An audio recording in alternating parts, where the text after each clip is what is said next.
Bachir, vous savez que j'ai l'habitude de ne pas pratiquer la langue de bois et de mettre les pieds dans le plat. L'idée de faire bombarder Boko Haram par l'aviation, elle s'inspire de ce que fait la pseudo-coalition contre le terrorisme sous les ordres de Riyad et de Washington en Syrie et en Irak. C'est une emplâtre sur une jambe de bois. Le président syrien Bachar el-Assad, dans une très récente interview au mois de décembre au grand hebdomadaire français Paris Match, a très bien expliqué que les bombardements ne servaient à rien et que ce qu'il fallait pour combattre les djihadistes, ce sont des troupes au sol. Les bombes sont inefficaces. C'est en fait issu, l'idée que l'on peut mener une guerre au sol à partir de l'aviation, c'est le concept géostratégique fondamental des puissances anglo-saxonnes. Il a été mis au point pendant la guerre de 1941-45 contre l'Allemagne et contre le Japon, et ça n'a pas marché. Dans les années 80, l'OTAN appelait d'ailleurs cela le concept Air Land Battle, comment mener la bataille au sol depuis les airs. Ça n'a marché nulle part. Ça n'a pas marché au Vietnam. Vous savez que le Vietnam du Nord a été effroyablement bombardé. Ça n'a pas marché. Ça n'a pas marché dans l'Afghanistan actuel, ni les drones, ni les bombardements. Au moment où les troupes occidentales prétendent qu'elles vont quitter le pays, les talibans se préparent à y remettre les pieds, à y reprendre le pouvoir, en sachant que tout ça est organisé dans des négociations à Berlin entre talibans, OTAN et Américains. Il faut aussi savoir que les Israéliens au Liban ont tenté le coup dans la dernière guerre, notamment en 2006 contre le Hezbollah, et ça n'a pas marché non plus.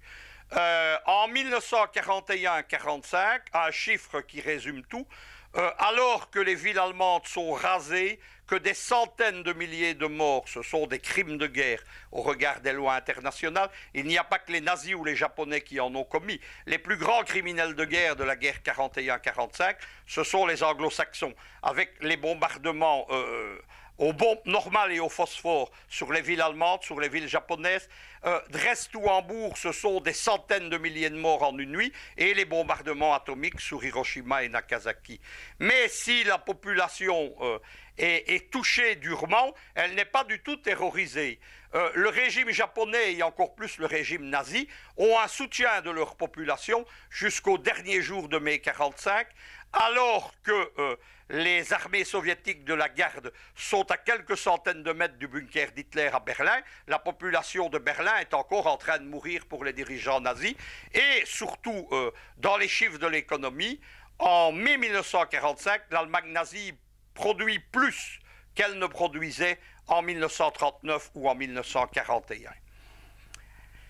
Pour vaincre le terrorisme, il n'y a pas le choix, il faut des troupes au sol et il faut y mettre le prix. On oublie souvent que la guerre contre le terrorisme, qui est une guerre de guérilla, une guerre asymétrique, comme on l'appelle cela, où une armée classique se bat contre des forces non classiques qui se replient, qui bougent, qui ne respectent pas les lois de la guerre, eh bien, la guerre contre le terrorisme, elle a été gagnée à 2 reprises. Elle a été gagnée par l'armée française lors de la bataille d'Alger. Il y a un fameux film du cinéaste Gilles Pontecorvo là-dessus, que l'on projette encore aujourd'hui dans les académies militaires. Eh bien, les Français avaient gagné. Simplement ensuite, De Gaulle, qui voulait quitter l'Algérie, a fait perdre la France politiquement. Deuxième armée qui avait gagné la guerre du terrorisme et du djihadisme, et contrairement à ce qu'on raconte souvent dans les médias occidentaux, c'est l'armée rouge en Afghanistan. En 86, 87, 88, l'armée rouge est à la pointe d'une victoire.